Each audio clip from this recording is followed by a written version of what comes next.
Once more, thank you, Chitungwiza Harmon Choir and St. Mary's School High School Choir for the anthems.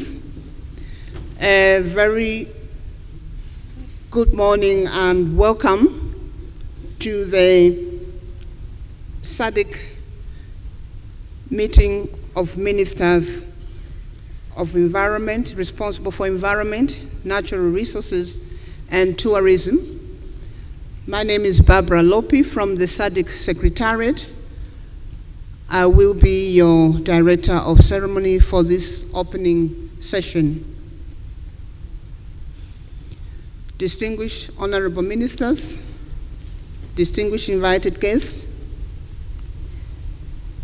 allow me just to say a little bit about this meeting for those who are joining us for the first time.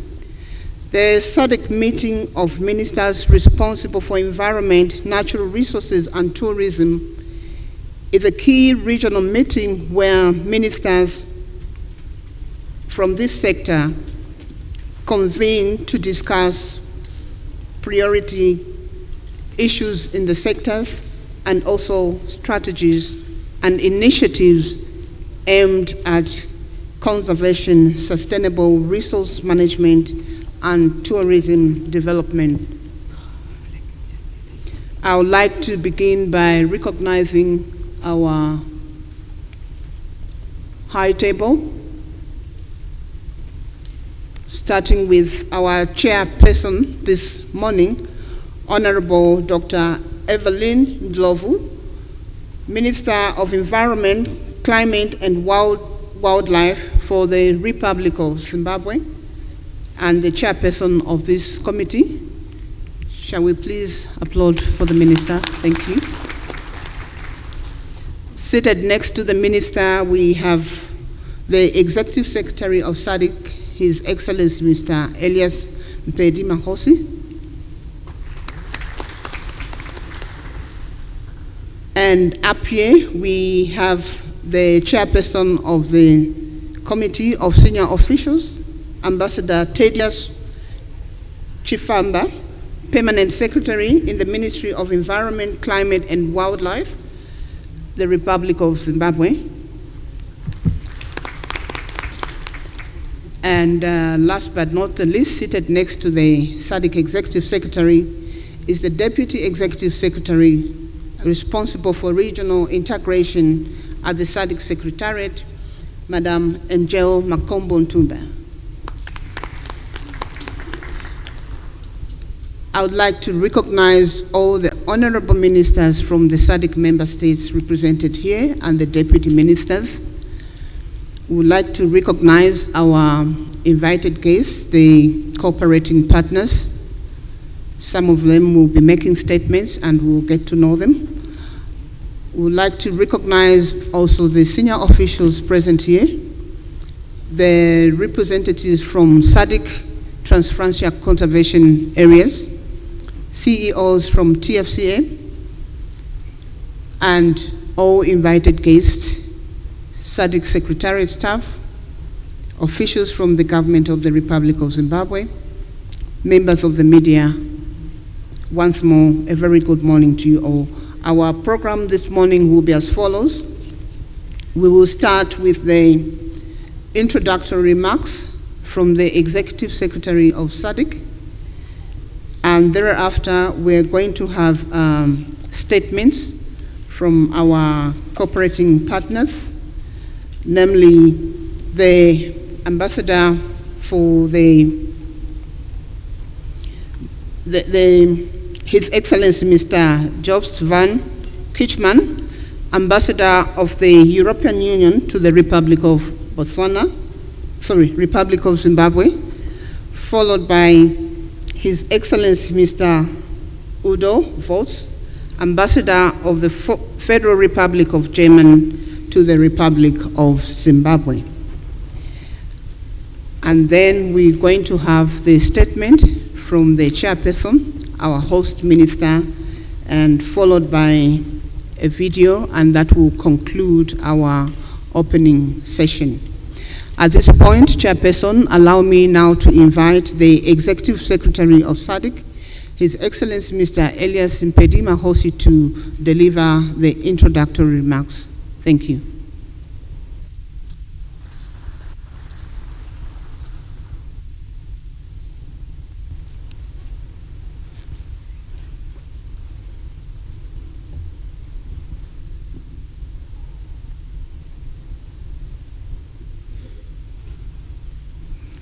Thank you very much, our Director of Ceremony, Ms. Barbara Lopi. Honorable Dr. Evelyn Ndlovu, Minister of Environment, Climate and Wildlife of the Republic of Zimbabwe, and the Chairperson of the Committee of SADC Ministers responsible for environment, natural resources and tourism. All honorable ministers and deputy ministers in our midst, Ambassador Thaddeus Chifamba, the Permanent Secretary in the Ministry of Environment, Climate and Wildlife of this Republic, and the current Chairperson of senior officials, my colleague Ms. Angel Makumbo Ntumba, the Deputy Executive Secretary for Regional Integration, all senior officials from our respective member states, representatives of our international cooperating partners who are with us, as well as the representatives of the trans-frontier conservation areas in our region, our staff from the Secretariat, and those from the Republic of Zimbabwe's government, distinguished delegates, invited guests, colleagues from the media, ladies and gentlemen, a very good morning to you all. Good morning. Good morning. This is a very subdued good morning. And I understand we are celebrating 25 years. So I'm going to say good morning again. Good morning. Good morning. That's a lot better. It is my honor and privilege to welcome you to this joint meeting of the SADC ministers responsible for environment, natural resources and tourism. It is the first time since I assumed this role that I address this august body of the region's ministers responsible for the aforesaid varied but related portfolios. I believe this provides an opportunity for me to share my thoughts on this important sector, as well as learn from your experiences as we shape and refine our aspirations for the region. It is also a great opportunity to appreciate our partners who have worked with us this often difficult but enriching journey with the region.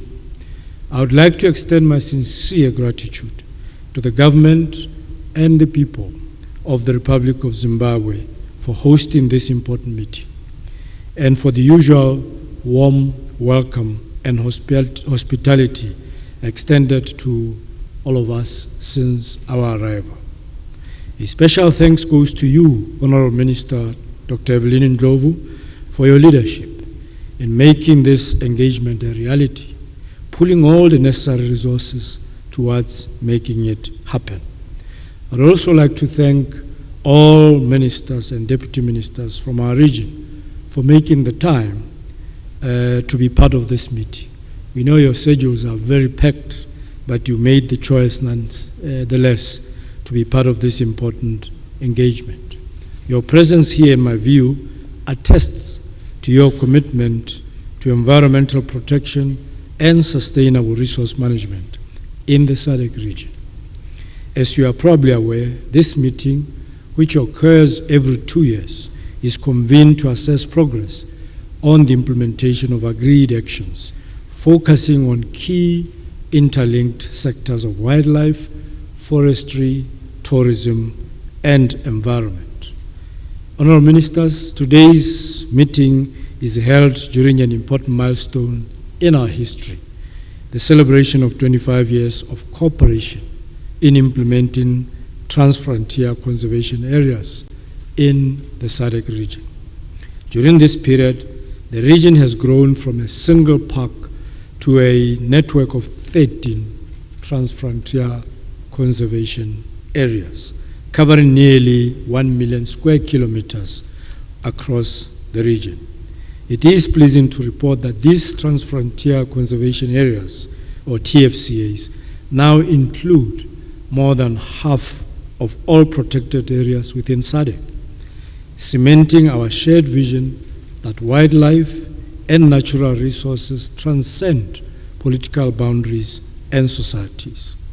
The Kaza-Zambezi Transfrontier Conservation Area alone spans approximately 520 square kilometers across 5 countries of Angola, Botswana, Namibia, Zambia, and our host, Zimbabwe, making it one of the largest conservation areas in the world.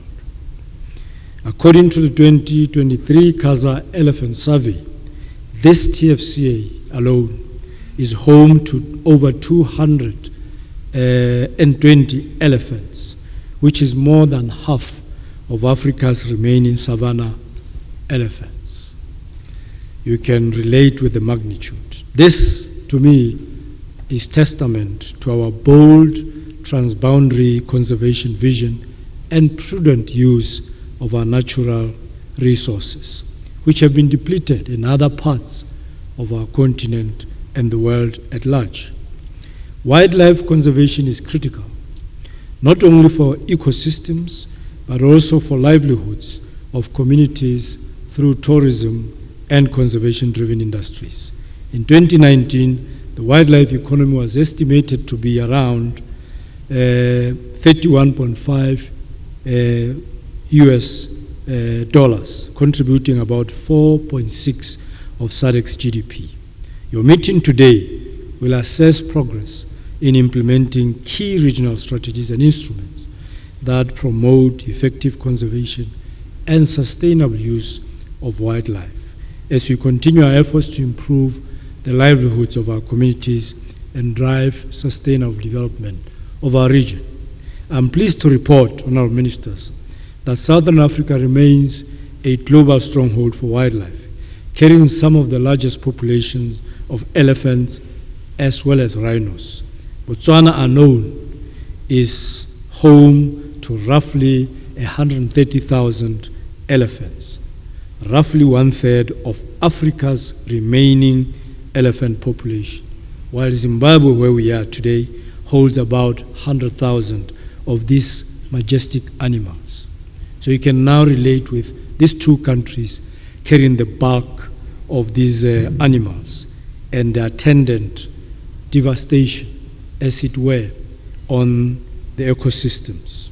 Owing largely to dedicated and robust conservation efforts of our member states, Africa's black rhino population has also increased from around 2,400 animals in 1995 to over 6,400 today. This was almost depleted before that time. Overall, the region now boasts nearly 23,000 both black and white rhino population, representing the bulk of the world's rhino population. These are but snippets of our collective efforts to ensure and sustain conservation of some of our endangered species. Despite these remarkable achievements, however, there are challenges other than climate change that continue unabated, particularly man-made ones: poaching and illegal wildlife trade. Elephant poaching peaked, I'm told, in 2011, resulting in the killing of elephants, or many elephants, across Africa. Although poaching has somewhat declined, it still remains worrisome in some parts of southern Africa. Honourable Ministers, forests are a critical natural resource as well in our region, as they cover about 41% of SADC land mass, while they continue to support biodiversity, livelihoods, and economic growth. Specifically, woodlands from Miombo and Mopane forests, which stretch across the region, are a source for livelihoods of our people, especially rural communities that rely on them for food, fuel wood, medicines, and natural or cultural practices. However, deforestation remains a major threat to these forests. On average, SADC loses 0.6% of its forest cover annually. To address this, the region is implementing collective measures to conserve forests and reduce deforestation, in line with our protocol on forestry of 2002, which is the region's instrument for sustainable forest management. Additionally, innovative solutions such as community-based forest management, agroforestry, and strong law enforcement against illegal logging are supplemental measures to address the delicate balance between development needs and conservation on the other. The annual International Day of Forest is therefore, in my view, pivotal in raising awareness of the importance of forests in sustaining livelihoods and enhancing climate resilience and promoting sustainable development. It must therefore be fully supported and observed. With regards to tourism, today's meeting will receive progress on the implementation of the SADC Tourism Program 2020-2030, following the COVID-19 pandemic, which you know devastated this sector primarily. Tourism remains one of the economic anchors of SADC and a driver of inclusive growth. Prior to COVID-19, travel and tourism in Southern Africa were a strong and upward trajectory. In 2017, the tourism sector contributed about 2.8% of the SADC's GDP, translating to around 19.4 billion United States dollars. When factoring in indirect and induced efforts or effects, the sector's total contribution increased to about 8% or approximately 56 billion United States dollars of our region's GDP. During the pre-COVID period, tourism sector supported around 2.5 million jobs, whilst its broader impact and ancillary activities, including direct, indirect, as well as induced employment, generated over 6.3 million jobs across sectors, especially in hospitality, transport, and the attraction services. However, COVID-19 severely impacted this sector, causing 70% decrease in international arrivals across our region. In response, member states implemented relief measures and adopted coordinated protocols to safely open travel. This included the Tourism Recovery Plan, which was integrated into the SADC Tourism Program to guide efforts to remove barriers to travel, improve marketing strategies, and enhance tourism infrastructure. To this extent, there has been a rebound in the tourism sector, with international arrivals increasing now from 6.9 million in 2020 to 14 million in 2023, supporting around 6.93 million jobs as well. To support tourism recovery and unlock its potential, SADC is advancing regional integration efforts. One of these initiatives is our SADC Tourism Uni Visa, a common tourist visa designed to facilitate seamless travel across our 16 member states. Currently, only 5, and I said the same thing at the CASA summit, that only 5 member states, Angola, Mozambique, Namibia, South Africa, and Zimbabwe, have agreed to pilot and champion this process. And we must commend them for this, otherwise this would have died. And this was not started yesterday. It was started some years back, which in my view, honorable ministers, attests or puts a question to the extent to which an important initiative, we make efforts to make it happen. We are now here, and we are still talking the same 5 member states who were the initial or conception of this noble idea. This is expected to boost intra-regional tourism. Once we all adopt it, the pilot phase will run for about 24 months, paving the way for broader implementation. To me, this is one instrument that must be implemented by all of us.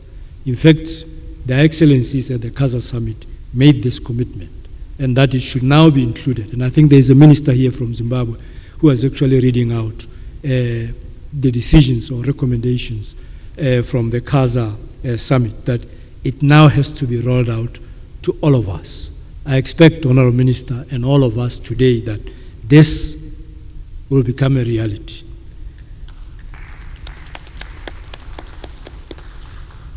The SADC region as well remains highly vulnerable to impacts of climate change, facing recent droughts, floods, cyclones, and extreme temperatures that destroy lives, infrastructure, and hinder socio-economic growth. In the recent years, disasters such as Cyclone Dai and Freddy had devastated parts of Malawi, Mozambique, and Zimbabwe, while prolonged droughts in Angola, Botswana, and Namibia have severely affected agriculture, livestock, and wildlife. To enhance resilience and disaster preparedness, SADC has developed a drought risk management and mitigation strategy of 22 to 32 to strengthen community and ecosystem resilience to recurring droughts, and the regional resilience framework of 20 to 2030 as well to support member states in developing the national resilience strategies. SADC is also actively engaged in the global environmental agreements, with all member states party to the Rio Conventions, and contributes to the multilateral environment agreements or MIA negotiations, projecting a strong regional voice through the SADC common position, and more importantly, aligned with the African group of negotiators. The successful implementation of climate resilience programs depends on the adequate financing mechanisms. It is therefore, in our view, crucial that we start to transition from traditional resource mobilization and embrace innovative financing approaches, ensuring long-term sustainability of environmental initiatives. And this should include the participation of private sector or untraditional funders. Equally important is the ratification of the SADC Protocol on Environmental Management for Sustainable Development. Whilst 8 member states have ratified this protocol, the slow pace of ratification has delayed its entry into force. I urge member states who have not yet signed and ratified this instrument to do so and facilitate cooperation in addressing transboundary environmental challenges. I want to state here that, Honourable Ministers, maybe this you must reflect on, and I'll say this during the summit. We often get our presidents to sign agreements, and all of us, ululate, we celebrate in SADC summits. Beyond these summits, it becomes so difficult to actually ratify the very same instruments that we've asked our principals to sign. There is a disconnect for me and the Secretariat, and I want ministers to help me to close this gap. If there is an issue with our local laws, what is it that we need to do to make sure that we close those gaps and ratify these instruments? Without ratification, they can't come into force. We can't access or attract resources, even from some of our cooperating partners. So it's critical that we must ratify, we must sign. I expect again on this one, Honourable Ministers, we'll go beyond the 8 and reach the minimum threshold for this instrument to become or to get into force. As I conclude, I'd also like to thank our cooperating partners who are amongst us, particularly the government of the Federal Republic of Germany, who have really stood with us over time, the European Union, and the International Union for Nature Conservation, IUCN, and many others for the support to SADC's conservation programs. Without their support and dedication, or dedicated resources, the achievements I stated earlier would have been very difficult to attain. We thank them for staying the course with the region during the difficult periods, including during the COVID-19 pandemic and the increasing climate change effects we are going through in the recent times. We must appreciate this, Honourable Ministers, that these resources that they've shared with us, they made a conscious choice as the European Union, as the Germans, that they could have used these resources elsewhere in their national or regional programs and courses. But they made a conscious choice that these resources will be shared with the SADC region for us to advance our programs. So I think we all need to do the best, and the best we can do is to ratify those instruments that we are meeting halfway our partners to make sure that us all collectively we achieve the intents and purposes of our conservation and development. I also wish to extend our gratitude to senior officials under the leadership of Ambassador Chifamba for their hard work in preparing for this meeting. Furthermore, extend many thanks to the SADC Secretariat team led by my colleague, Ms. Angel Makombo Ntumba, for preparing the necessary documentation to guide this important meeting. I wish you all ministers successful deliberations. I thank you very much for your attention. Merci beaucoup. Mwetu brigada, asante sana, tatenda siyabonga kyalebo.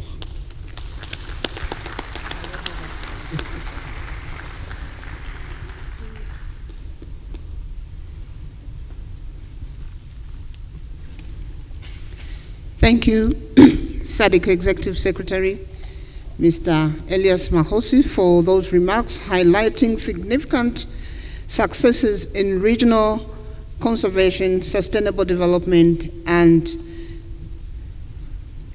integration. Indeed, SADC TFCAs are connecting nature and nations, nature and communities. At this point, I'll now be inviting His Excellency Mr. Jobs von Kirchmann, Ambassador of the European Union to the Republic of Zimbabwe, to deliver a statement. Shall we please give him a warm welcome to the podium?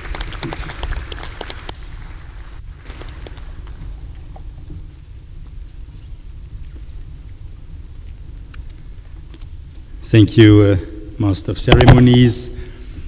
Let me start by recognizing the Honorable Minister of Environment, Climate and Wildlife to the Republic of Zimbabwe, Dr. Evelyn Lovu.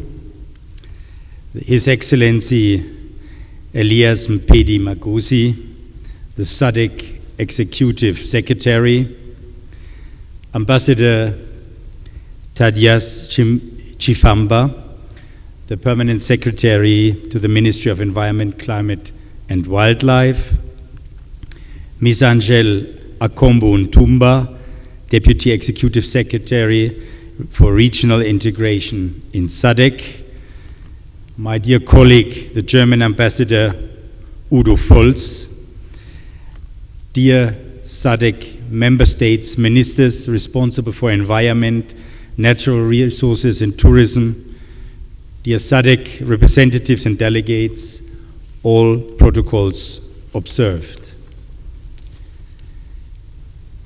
It is a real honor to be here today because it's an important event. It's an event where we celebrate 25 years of SADC transfrontier conservation areas, 13 areas now, and if I have understood correctly, 1 million square kilometers, 1 million. This is huge. So I believe these cross-border initiatives are one of the most promising and forward-thinking approaches to safeguarding our planet's rich natural heritage while driving regional integration from below. I have myself lived in several African countries, and I was in headquarters in charge of Africa, so I could see with my own eyes that the ecosystems, in particular in that region, in the Southern African region, they do not adhere to lines drawn on a map. If I look at the species, elephants, lions, migratory birds, they are searching for food across national borders. They are migrating. They have seasonal habitats where they move on. They do not understand the borders which exist between African countries. And in a world where ecosystems are increasingly impacted by our activities, by the human activities, and fragmented into political boundaries, it becomes important to look into what can be done. Now, what the transfrontier conservation areas do, they recognize this natural flow of life and aim to preserve the vast connected landscapes. But that is only possible by working together, because countries can create more resilient ecosystems that can withstand the pressure of climate change, poaching, and habitat destruction, as the Secretary General, I think, just said. And it's done through collaboration. So one of the most powerful aspects of the TFCAs is their ability to generate sustainable economic opportunities for local communities. Ecotourism, sustainable agriculture, community-driven conservation projects. TFCAs can provide jobs, they can boost local economies, and they can reduce poverty. Only when communities see the tangible benefits of conservation, they are also likely to engage in and to support conservation efforts. They must understand themselves it's something which is beneficial for them. And that is a critical step in ensuring that conservation does not just preserve nature, but also improves the livelihoods of those who live close to it. Now, for the European Union, as you so nicely said, it was a conscious choice, because the areas we are talking about, the 13, are beautiful areas. They are full of wildlife. They have a rich biodiversity. So for us, it was a conscious choice to say we would like to support these efforts the SADC countries are undertaking. And we do that together with Germany. And since last year, we have actually allocated 33 million euros, $36 million, to support 6 of the TFCAs, more to come. This is part of a bigger program which we do under Global Gateway.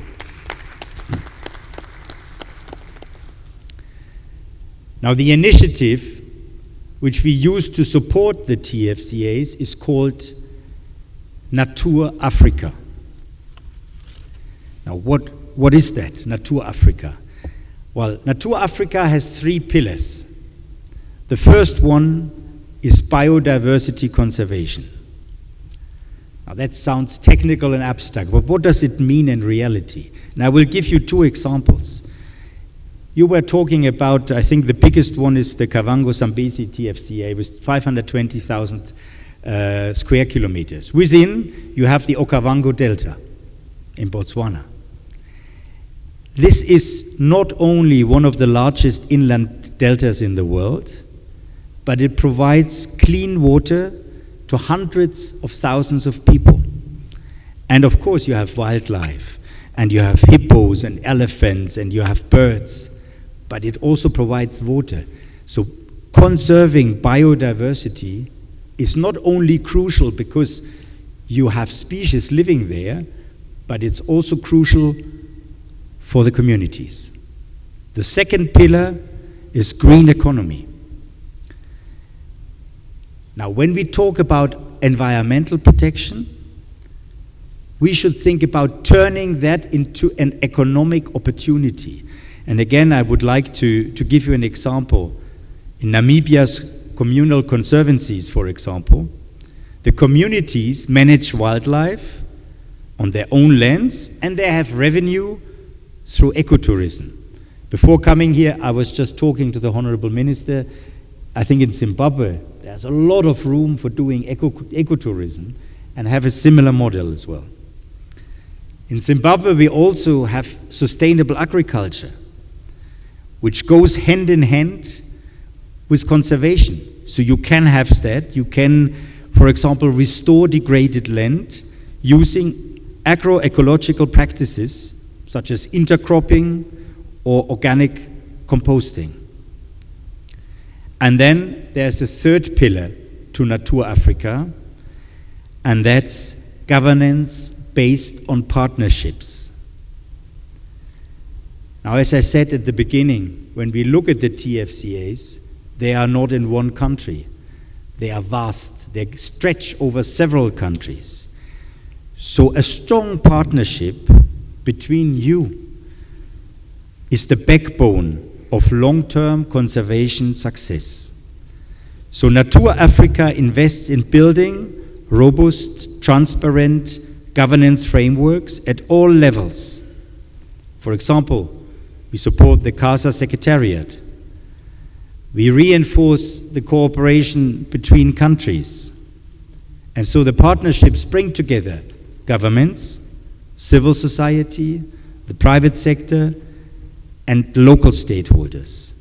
And that creates this inclusive decision-making platform where policies reflect the needs of both conservation and development. Ladies and gentlemen, in a world where we see a lot of geopolitical turmoil and geopolitical changes, I can assure you the European Union will be a reliable partner to SADC. And this is why what we are doing here is not a one-off initiative. It is a long-term commitment to working in partnership with Africa, and more specifically with the SADC region, to safeguard biodiversity, support resilient ecosystems, and foster inclusive community development that ensures both people and nature to thrive together. Let me call on all SADC member states to deepen their commitment by increasing protection of these vital areas and allocate even more resources to strengthen the government structures that sustain the TFCAs. The success of the Natur Africa program, and indeed of the SADC TFCA program, will rely on our collective will to work together, embrace innovation, and hold ourselves accountable for the legacy we leave for future generations. Thank you very much. Thank you.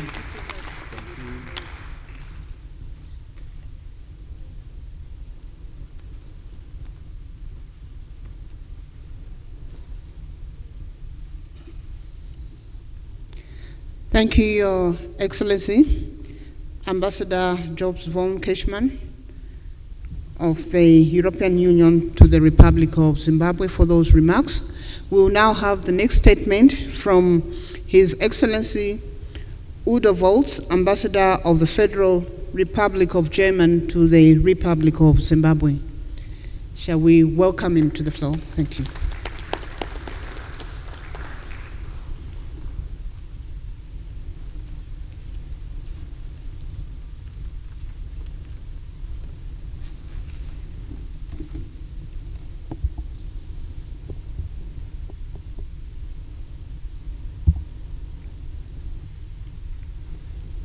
Good morning, everyone.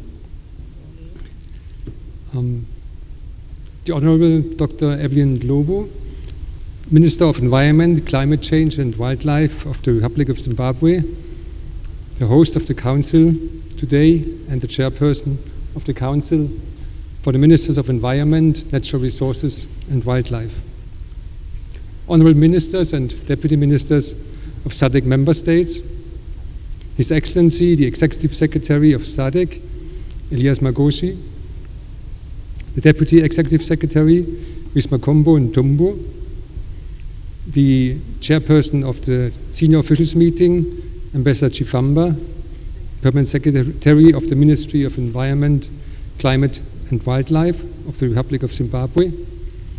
Allow me to write on the protocol already established. I'm very grateful for the opportunity to stand before you today and to highlight the cooperation between the government of Germany and SADC and the SADC member states on the topic of the TFCAs. Where did it all start from? It starts from the importance of biodiversity. It is fundamental to human well-being.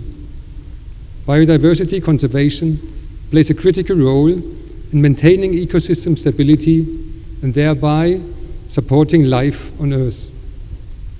It provides essential services such as clean air, water, and fertile soil, and it offers resources for food, medicine, and economic growth. At the same time, it also plays a key role in mitigating climate change and supporting resilience against natural disasters. The rich ecosystems in the SADC region are of global significance for human health and survival. At the same time, they provide critical livelihoods for local communities. Germany is a member of the High Ambition Coalition for Nature and People. In this context, we support more than 900 protected areas worldwide, more than 2.5 million square kilometers, and as we can see, this is another 1.5 million added on the 1 million square kilometers in SADC. In this, we put both local communities and nature at the center of our cooperation. For almost 33 years, Germany has been a committed partner to SADC and its member states. Cross-border cooperation is particularly important in biodiversity conservation, as ecosystems and wildlife, as we have all experienced, do not adhere to political boundaries. One of the priorities of our cooperation of almost 25 years has been the support to SADC's transfrontier conservation areas. Until today, Germany has committed around about $300 million to TFCAs in the SADC region. Thank you. Through SADC, we have committed funds and programs to 3 focus TFCAs, namely Great Limpopo, Kavango Zambezi, and Malawi Zambia TFCAs. Beyond that, Germany also supports more TFCAs in the region via the SADC TFCA financing facility, through bilateral programs and via the Legacy Landscape Fund, such as North Luangwa, Nyika, and Waza National Parks in Maza, Gonaresu National Park in Greater Limpopo, and Iona National Park in Iona Skeleton. Additionally, Germany is supporting the SADC Secretariat and member states in the areas of tourism development, strengthening law enforcement, and anti-poaching activities, combating illegal wildlife trade, aquaculture, monitoring, climate change, and disaster risk management. As you see from this series of areas, how complex the issue is of conserving biodiversity with all the different challenges that it does pose to all of us. The progress made in the SADC region in establishing and developing TFCAs is a prime example to the rest of the world. I would like to say that for this success that we are celebrating this year, the 25 years, and the achievements, you are all invited to applaud yourselves for the achievements you have made over these 25 years. Thank you. Your progress contributes significantly to the 30 by 30 target of the Global Biodiversity Framework. So you can see people from other regions and continents come to your region to see and to learn from what you have established here. You have really achieved a profile and an image that is worth copying and learning from. The development and management of TFCAs is, however, not without challenges. The recent droughts and floodings that we experienced through the El Niño effect, for example, have amplified the need to urgently address matters of climate change and human-wildlife conflict. This applies in particular for TFCAs where land uses are often mixed. Here the primary focus is on coexistence, so that the dual goal of wildlife conservation and enhanced human livelihood can be achieved.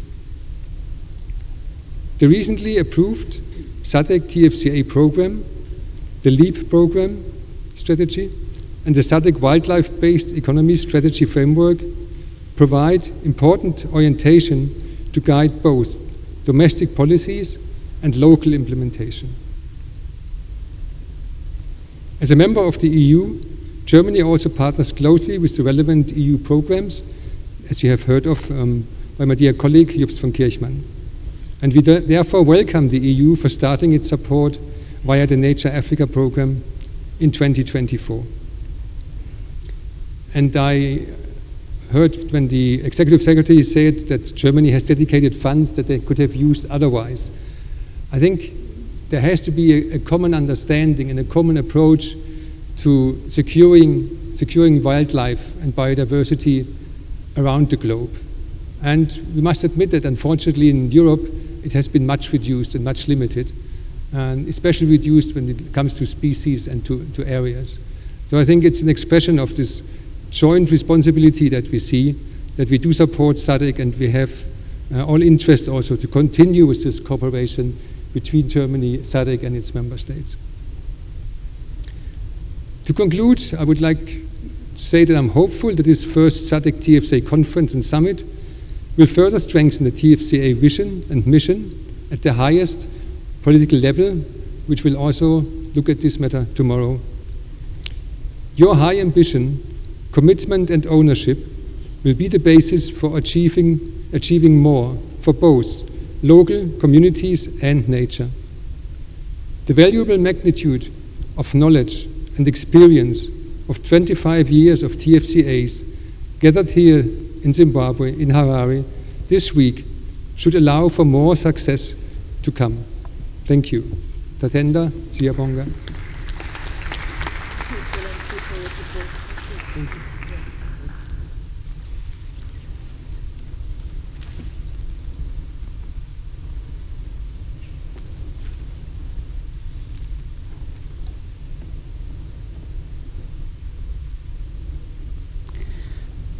Thank you. It's now time to listen to the welcome and opening statement from our host, the Honorable Dr. Evelyn Ndlovu, Minister of Environment, Climate and Wildlife for the Republic of Zimbabwe and Chairperson of this committee. Honorable, you have the floor.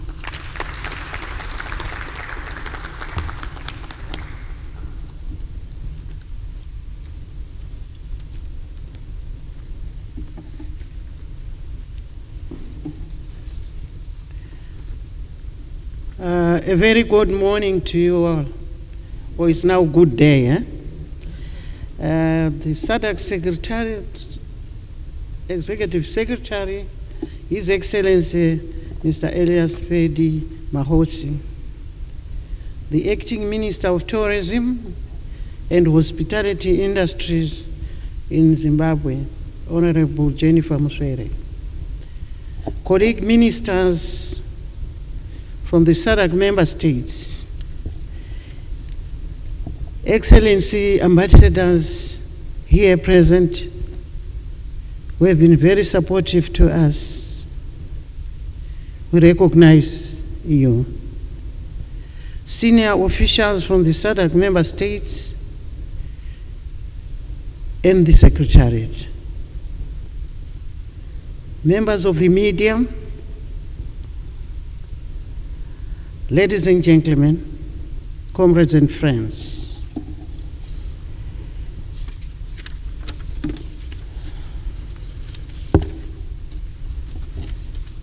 It is with great honor and a deep sense of privilege that I warmly welcome you all to the Republic of Zimbabwe, and in particular to this important gathering of the ministers responsible for environment, natural resources and tourism, taking place on the sidelines of the historic inaugural SADC Transfrontier Conservation Area Conference and Summit. Allow me to begin by expressing our collective pride in witnessing the fruition of the 2023 ministerial decision to host this milestone event. What was then a vision has now become a reality. And your presence here today is testimony to our region's unwavering commitment to conservation, sustainable development, and regional integration. We gather at a critical moment, a time when the challenges facing our environment, wildlife, forests, and tourism sectors are complex and urgent. Yet this moment is also rich with opportunity to evaluate our collective performance, reaffirm our commitments, and align our policies with a shared vision of ecological integrity and inclusive growth. Honorable colleagues, today's statutory meetings provide a vital platform to reflect on the state and performance of our key sectors. We are particularly encouraged by the robust discussions that are expected around the following: the performance of the wildlife sector, especially in the implementation of the conservation programs and the sustainable use of our natural resources. In the work of upcoming 20th Convention on International Trade in Endangered Species and of Wildlife, Fauna and Flora, which is CITES COP20, we need our engagements to be result-oriented as we navigate the delicate balance between our conservation imperatives, community livelihoods, and sustainable development.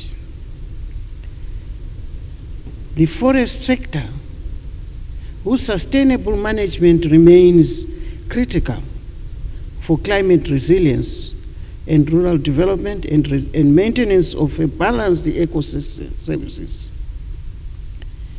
The tourism sector, which stands as one of the region's most promising engines of green growth and cultural exchanges and job creation. In addition to reviewing sectoral performance, our agenda includes critical strategic matters. Of particular note is the progress in the implementation of the SADC's environmental protocols and strategies, which provide the policy scaffolding for transboundary resource governance, environmental protection, and sustainable development. More so, we look forward to reflections from the SADC First Ladies Forum on Environment, whose leadership and advocacy have become instrumental in mobilizing communities, raising awareness, and championing inclusive environmental action across our region.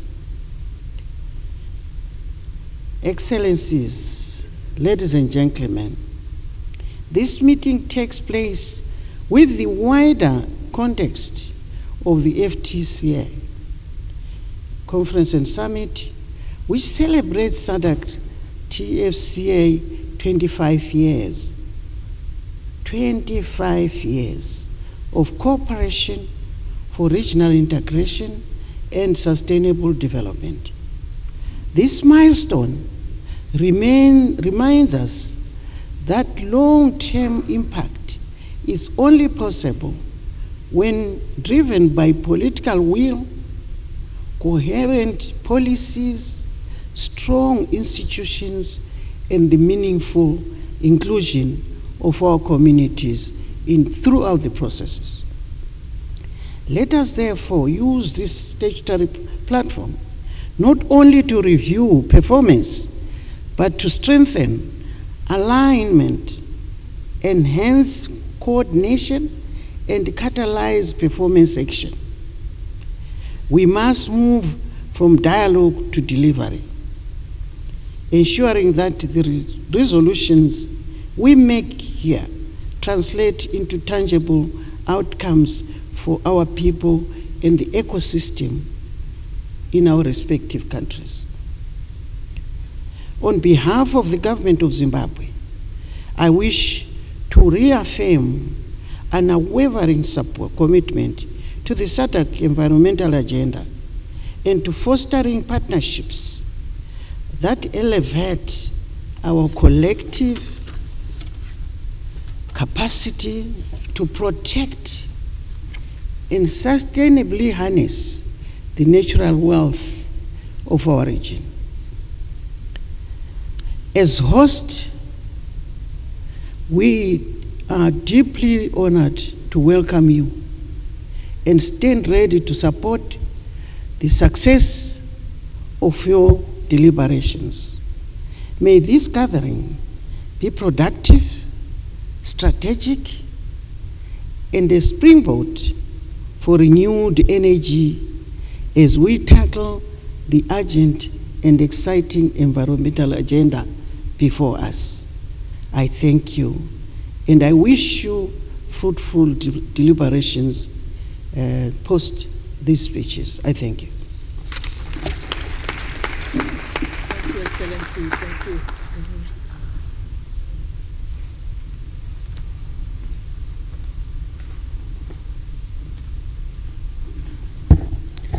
Thank you, Honorable Ministers, for welcoming us and for that statement. I would like to request that we have two big applauses. One for the Minister, our Chair, and the second one for celebrating 25 years of TFCAs in our region. It's a big milestone, and I would like to hear those African sounds. Let's start the one for the Minister.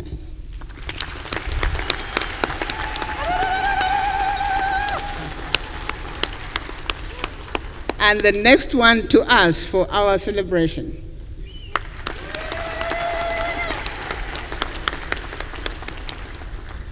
Thank you, thank you. And on this note, we're now going to just conclude this opening session with a short video highlighting the journey we've had in the past 25 years, and also highlighting some of the successes so that we really see for ourselves, besides what we've heard from the speeches.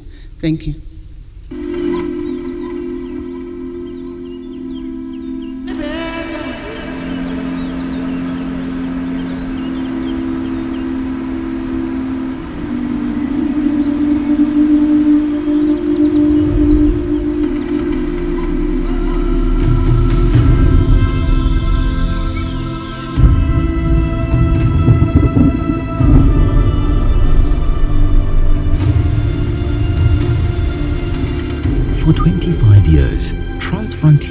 Conservation Areas, or TFCAs, have come to represent a visionary and deeply inspiring approach to conservation and development in Southern Africa. These breathtaking cross-border protected areas were established in recognition that the vast, untamed natural resources spanning national boundaries are precious, shared treasures, rich in biodiversity and teeming with life, whose survival holds profound significance for both the ecological health of our planet and the socio-economic well-being of rural communities. There is still a need for us to make sure that we establish more TFCAs in order for our local people to benefit. With the member states committed to the regional integration on TFCAs, this will drive TFCA to grow more within the SADC region. The robust legal and institutional framework for TFCAs is grounded in several pioneering regional agreements, including the 1999 SADC Protocol on Wildlife Conservation and Law Enforcement, which champions the promotion of conservation of shared wildlife resources through the establishment of TFCAs. We are gathered here today to celebrate and witness a historic moment in our collaboration for the conservation of our shared natural and cultural heritage. The 2023 to 2033 SADC program for TFCAs further reaffirms the commitment to nurture these landscapes as practical examples for regional integration, while steadfastly advancing the dignity, resilience, and prosperity of local communities. For the groups that have come, for the children that have accompanied us, it is a beauty to see you. For what we discuss here is your heritage. Today, 13 awe-inspiring TFCAs stretch across the SADC region, safeguarding an astonishing diversity of transboundary landscapes and seascapes. Their structures range from the elegantly simple Transfrontier parks, like the iconic Kgalagadi Transfrontier Park, to vast, intricate mosaics of protected areas, communal lands, and private concessions, exemplified by the magnificent Kavango Zambezi TFCA, a living testament to nature's grandeur and complexity. Achieving coexistence in these complex landscapes we call TFCAs. You need coordination, collaboration, and understanding. I came to realize how intricately connected the culture of the people can be linked to a river system. People depend on the fisheries, people depend on the flooding pattern for their transportation, for their farming. It's also important for the wildlife habitat. The management authorities had quite long protocols, and we saw quite a number of illegal activities taking place unchecked. We have structures that provide for joint sensitization of the communities living along the borderline. Now, officers can just cross the boundaries, do the work. Malawi and Zambia, we work as one. So in one camp, there are two countries. It's something that we're really proud of. So it's a very exciting thing to be in a landscape that can be, collaboratively managed, as it's the case of the Malawi-Zambia TFCA.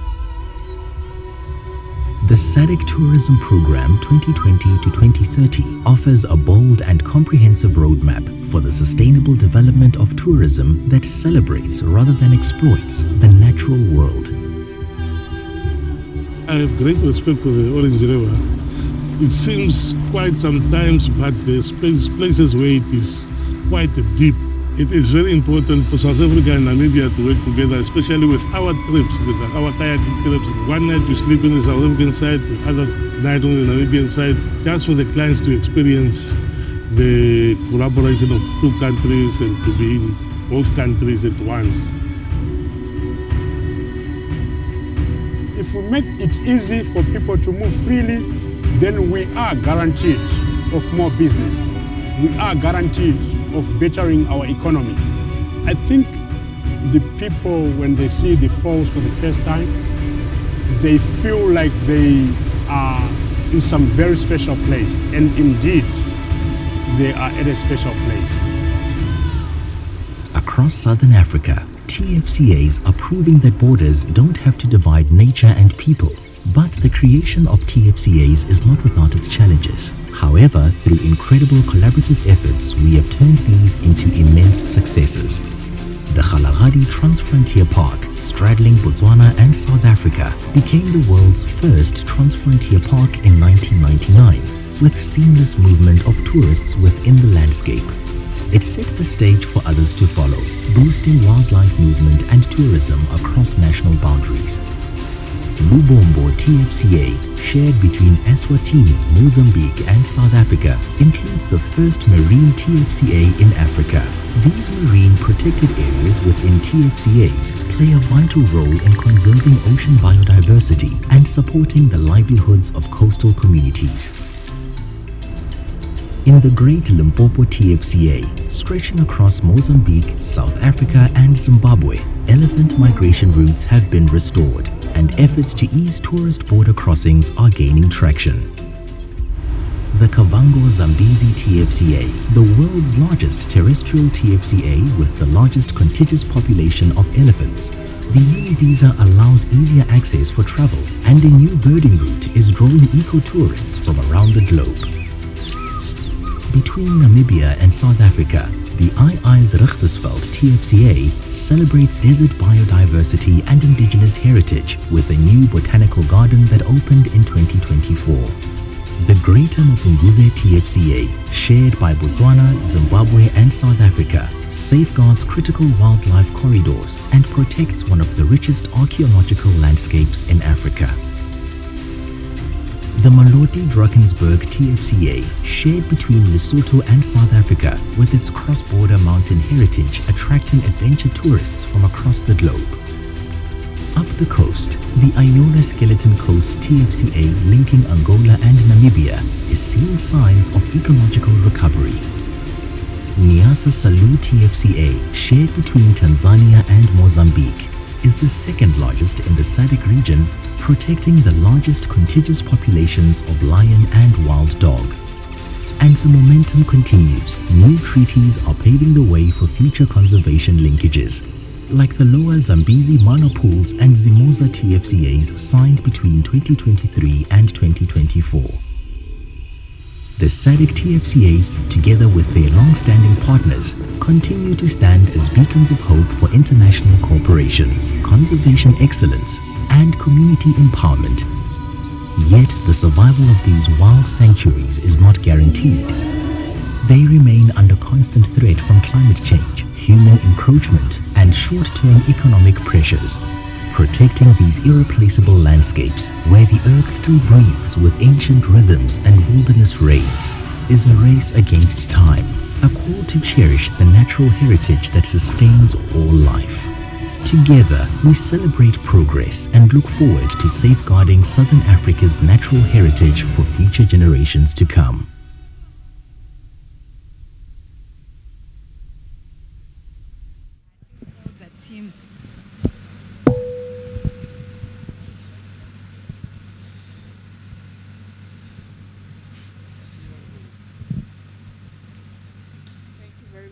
They say seeing is believing. I think we've seen for ourselves the great progress and achievements that have been made in our region.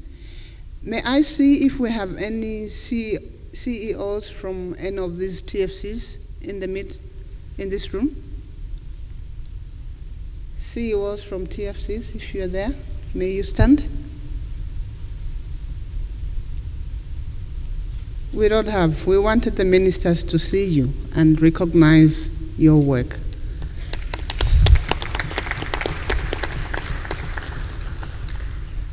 Thank you very much for that. We've now come to the end of the official opening ceremony. We'll now request our invited guests, our ICPs, our partners from TFCAs, and all those that are not part of the member states delegation to be excused so that the meeting can now proceed in closed session.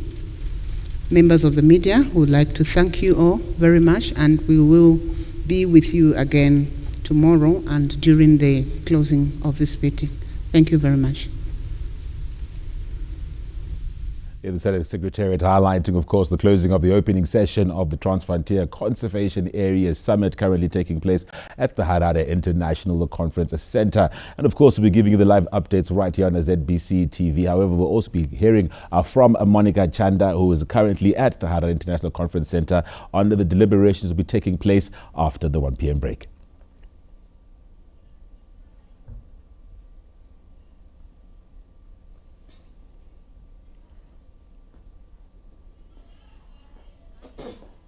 Of course, for over 500 delegates having made their way to the Transfrontier Conservation Areas Summit, of course, extending that to traditional leaders alongside environmental experts to be able to facilitate key measures that would be able to allow the sustainable management of ecological environments. This, of course, is speaking to the SADC Secretariat's key position and role in collective bargaining within the region. Now, let's cross over to get more.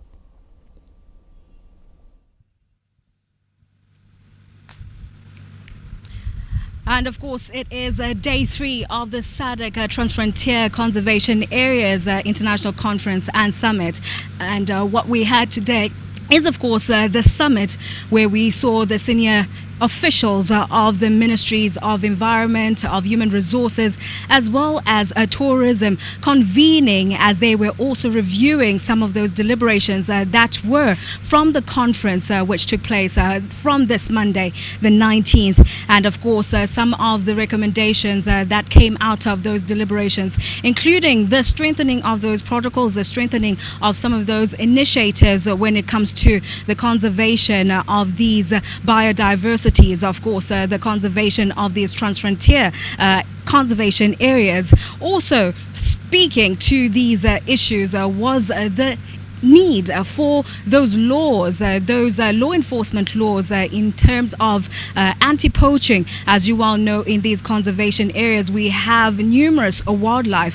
For instance, that transfrontier conservation area, the Kavango Zambezi, which is also housing a populace, the largest populace of elephant, with about 220,000, which means it is crucial to have those instruments which have to do with these anti-poaching mechanisms.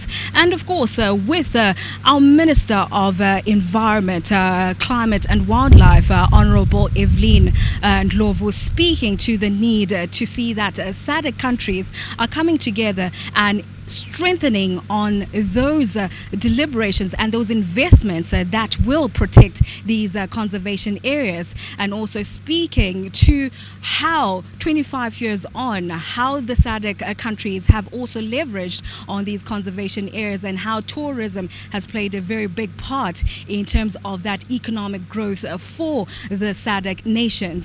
Crucial is the financing aspect, and hence why we are seeing those development partners also coming to the fore and playing a big role in terms of equipping that financing that also protects, or rather that also helps to sustain these projects under these transfrontier boundary conservation areas. We know, of course, that the European Union, being one of the big development partners who have contributed immensely to these transfrontier conservation areas, have been instrumental in terms of strengthening these transfrontier boundaries when it comes to the protection and the conservation of these ecosystems. Germany has been a big partner when it comes to also the financing aspect of these conservation areas. But of course, we will continue to give you more updates of what is happening here at the Harare International Conference Center, where we do have the Council of Ministers for those Ministries of Environment, Human Resources and Wildlife. They will be speaking to these matters. We now cross we will, of course, cross to our news team, but still on these matters, we are encouraging you to also follow us on our Facebook page, where we are streaming live these critical issues and the need for nations that are in the SADC regions to be part of that multi-sectoral approach when it comes to the conservation and protection of, whether we're talking about these natural resources, your wildlife, we're talking about your other